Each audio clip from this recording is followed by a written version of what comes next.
All right, get ready. We're going deep into Somali history today.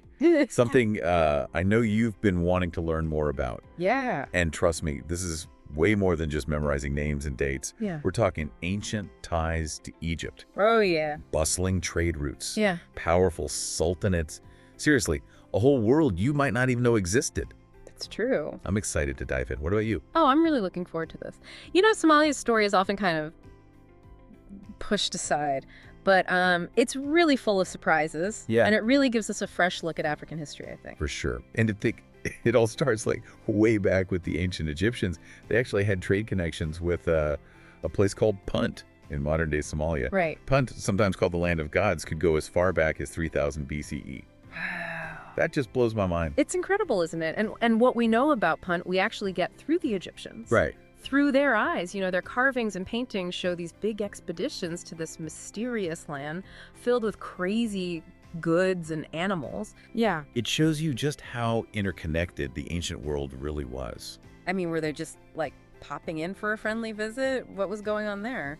Not exactly. I mean, the Egyptians, they were after some pretty high-value stuff. Oh, yeah. Like what?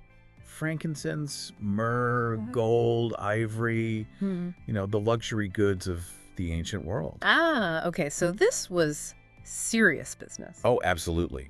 And, you know, it wasn't just about, like, material wealth, though. Right. This trade actually had a huge influence on their mythology, on their religion. Wow. It's fascinating to think that Somali culture was actually woven into, you know, the fabric of ancient Egyptian beliefs. Yeah, it's amazing. It really puts things in perspective. But this connection to the wider world, it didn't stop there, did it? No, not at all. I mean, Somali coastal cities, they were a big part of the Indian Ocean trade network too, weren't they? Yeah, definitely. Think Mogadishu, Berbera, Zayla. These places weren't just little pit stops. They were major centers of commerce, bustling with merchants from Arabia, Persia, India, even as far as China. A true melting pot of cultures, you know? Yeah. It really shows Somalia's strategic location, but also their entrepreneurial spirit. They were very much involved in this trade. I mean, it sounds like Somalia was a trading powerhouse for centuries. Definitely. And then things get even more interesting with the rise of, like, these powerful sultanates. Right. It feels like we're shifting gears from, like, you know, Indiana Jones to Game of Thrones territory now. Yeah. Where do we even begin with these? Well, let's start with the Ufat Sultanate, which rose to power around the 13th century. Okay. They controlled a good chunk of territory in modern-day Ethiopia, and they had some pretty intense clashes with their neighbors, Yeah. often fueled by religious tensions between Islam and Christianity. It's a reminder that, you know, religion has always played a role in power struggles. Oh, absolutely. It's been there throughout history. Yeah. But then we have the Ajuran Sultanate, and they really stood out for their incredible longevity. Right. I mean, they held on to power for centuries. For centuries, it's remarkable. What was their secret?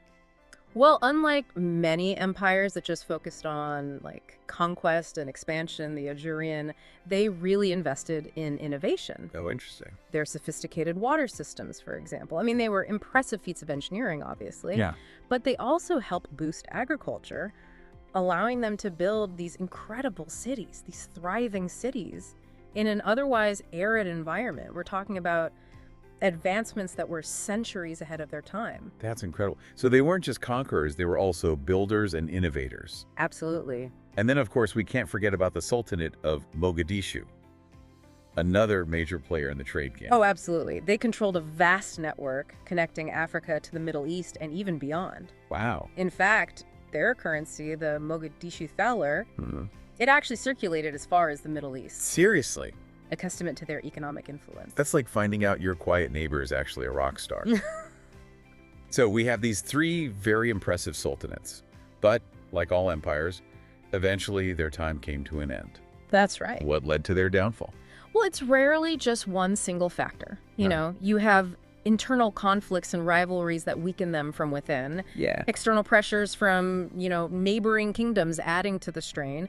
And then, of course, you have the growing influence of European colonial powers. Right. That really tipped the scales further. It makes you think how different the region might have been if these sultanates had actually endured. It's true.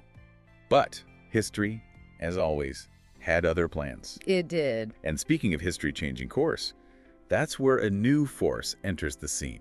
Islam. Right.